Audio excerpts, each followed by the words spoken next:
Je vais casser complètement l'armoire et en fait je vais faire une bibliothèque sur toute la longueur.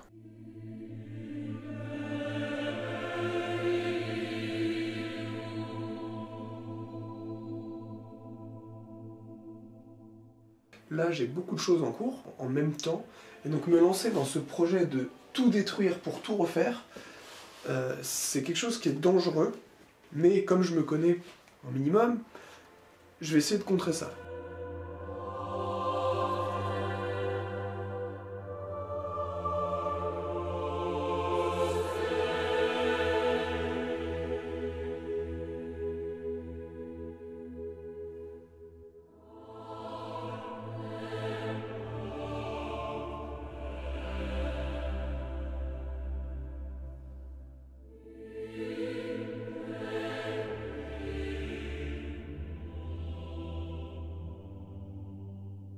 Je m'étais dit, il faut absolument que que j'intercale des plages horaires pour faire autre chose. Sauf qu'en fait, ce truc-là me prend tellement la tête que c'est très compliqué de faire autre chose, d'avoir autre chose en tête.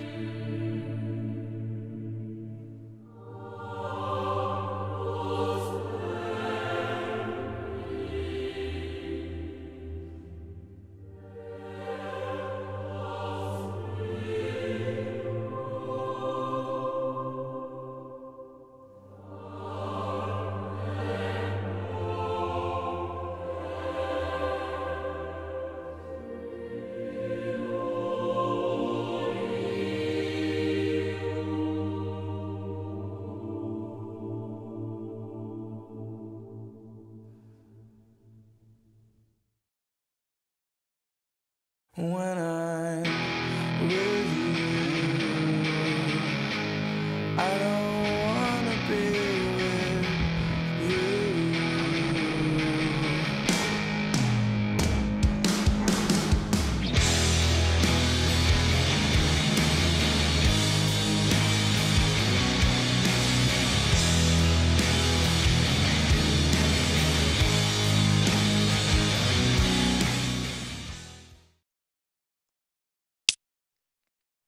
Je me lance dans l'ASMR.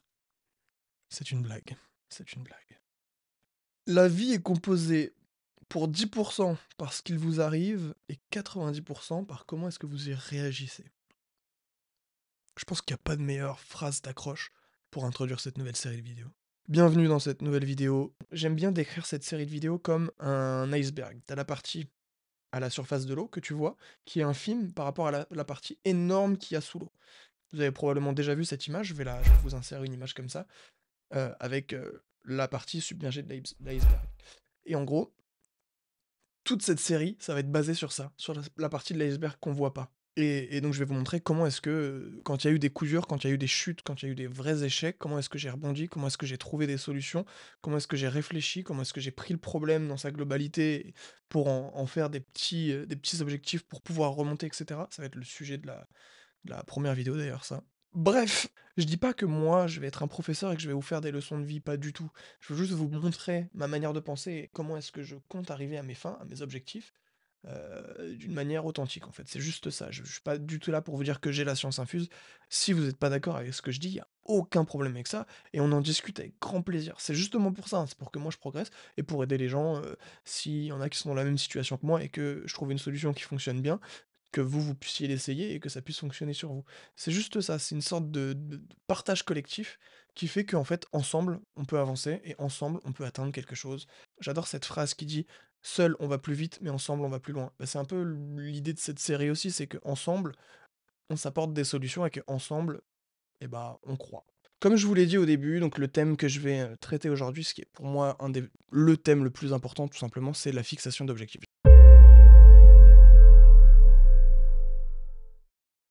Si vous êtes comme moi et que vous faites beaucoup de choses en même temps, la fixation d'objectifs précis, c'est j'allais dire la solution miracle, mais pas vraiment, mais c'est la clé pour, ne pas s'éparpiller sur tout ce que vous faites. Et une fois qu'on a commencé à mettre des objectifs, il y a des manières de mettre les objectifs qui peuvent favoriser la réussite.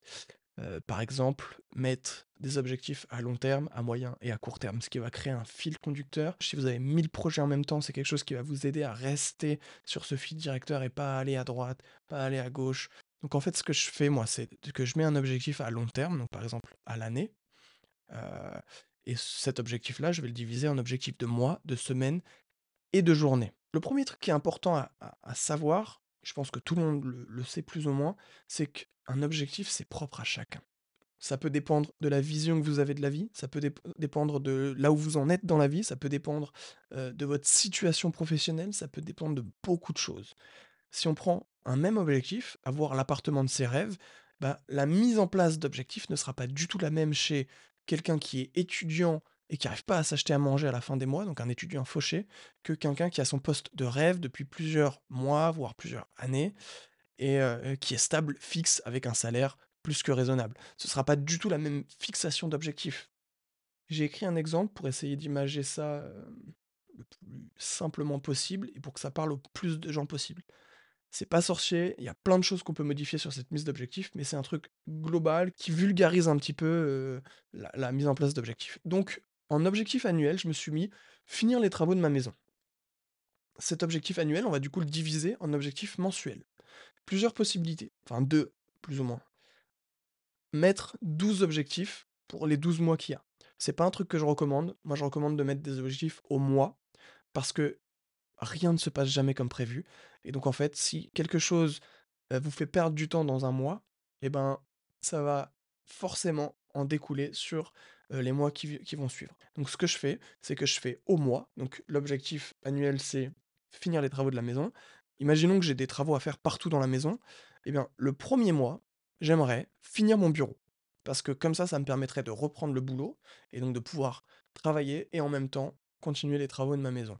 Donc dans le premier mois, je veux finir les travaux de mon bureau. Donc je vais diviser cet objectif qui est finir mon bureau en objectif de semaine. On peut, pour l'exemple, pour ce coup-là, être chirurgical. Ça veut dire qu'il faut que dans un mois, absolument, sans dépasser le un mois, j'ai fini mon bureau. Comme ça, je peux reprendre le boulot et je suis obligé de reprendre le boulot dans un mois, donc si j'ai pas fini, je me mets dans la mouise. On va être chirurgical sur cet exemple. C'est-à-dire que je vais me fixer 4 objectifs pour les 4 semaines. Petit point important, on est chirurgical, mais on laisse toujours une micro-marge pour l'imprévu. Parce que si vous laissez aucune marge pour l'imprévu et que vous prenez du retard sur un truc, vous êtes obligé de dépasser le délai. Là, on vient de dire qu'on pouvait pas dépasser le délai. Donc, pour être chirurgical, on va mettre en semaine 1, je dois vider mon bureau entièrement, tout nettoyer, ajouter 2 prises dans les murs et tout repeindre. L'objectif, de la semaine 2, c'est construire la bibliothèque. L'objectif de la semaine 3, c'est finir la bibliothèque et mettre le bureau. Et l'objectif de la semaine 4, c'est tout ce qui est finition, meublage et déco. Il faut que tous les objectifs soient précis, mais plus on se rapproche d'un objectif court terme, plus il faut qu'il soit précis. Et ensuite, on va diviser ces objectifs de semaine en objectifs journaliers. Donc on va prendre l'exemple de la semaine 1. La semaine 1, j'ai dit on doit tout vider, tout nettoyer, ajouter 2 prises et tout repeindre. Et donc du coup, sur le premier jour, je dois vider entièrement mon bureau. Sur le deuxième jour, je dois nettoyer entièrement mon bureau. Sur le troisième jour, je dois faire l'électricité, donc je dois acheter et poser les 2 prises, les 2 nouvelles prises. Sur le quatrième jour, je dois faire une première couche de peinture. Sur le cinquième jour, je dois faire une deuxième couche de peinture. Et sur le sixième jour, je dois faire une troisième couche s'il y a besoin. Plus, s'il n'y a pas besoin ou si j'ai le temps, nettoyer le bureau après peinture. Et le septième jour, c'est le jour de sécurité. Si j'ai pas eu le temps de tout finir, ou si tout est fini, je peux déjà commencer les objectifs de la deuxième semaine. Donc, si je reprends avec un peu plus de précision, vider entièrement mon bureau, nettoyer entièrement mon bureau, c'est probablement quelque chose que je pourrais faire en une journée. Mais je l'ai mis sur 2 jours pour être sûr et certain de pas avoir de retard à la fin de la semaine. Donc, si vider entièrement mon bureau et nettoyer entièrement mon bureau, c'est fait en une journée, et ben en fait, le troisième jour, ça devient le deuxième jour. Et donc faire l'électricité, acheter ou poser les prises, c'est quelque chose que je peux très bien faire le deuxième jour. Et en fait, ça décale tout. Ça veut dire qu'en fait, j'ai un jour de marge. Et donc à la fin, le septième jour, si tout est sécurisé et qu'en plus tout est fini, ça me fait 2 jours de marge parce que j'avais déjà laissé un jour de marge. Donc, sur ces 2 jours de marge, je peux très bien commencer les objectifs de la semaine 2. Et ce qui fait qu'en fait, je peux très bien prendre de l'avance ou faire autre chose qui n'était pas prévu pour avancer un autre projet, par exemple. ou prendre du temps pour moi, lire un livre, sortir avec des amis, passer du temps avec votre famille, ce que vous voulez. Mais vous pouvez rajouter des choses si vous êtes plus efficace. Et ça, c'est un des trucs qui est important, c'est qu'en fait, on se rend compte, on se rend vite compte que plus on finit nos objectifs rapidement et de manière efficace, c'est-à-dire qu'on bâcle pas les objectifs, c'est ça que je veux dire. En fait, on se rend compte qu'en fait, on a des récompenses après. C'est qu'on peut passer plus de temps à faire autre chose qui nous font potentiellement plus plaisir. Et en fait, on se rend compte qu'on se rapproche plus vite de notre objectif terminal. Donc voilà. Voilà, ça c'est une possibilité. Ça c'est une possibilité. Ça veut pas dire que c'est la solution, c'est la seule et unique solution de fixation d'objectifs. C'est une des solutions, c'est celle que moi j'utilise, celle qui fonctionne sur moi et celle qui fonctionne sur beaucoup de gens. Heu, mais s'il y a un conseil que je peux vous donner pour que ça fonctionne, c'est de toujours laisser une place pour l'imprévu, pour l'inattendu. Rien ne se passe jamais comme prévu, et donc laisser une toute petite marge pour l'imprévu, ça nous donne une possibilité, une solution pour rebondir sur cet imprévu, et c'est primordial. Voilà, je m'arrête ici pour le premier épisode. J'espère que vous avez apprécié ce premier épisode, que vous êtes un peu hypé par cette nouvelle série. N'hésitez pas à me dire ce que vous voulez voir dans cette série, en commentaire, en message privé. Si vous avez des questions sur ce que j'ai dit, si vous n'êtes pas d'accord, n'hésitez pas. Prenez soin de vous. On se retrouve bientôt. À la prochaine.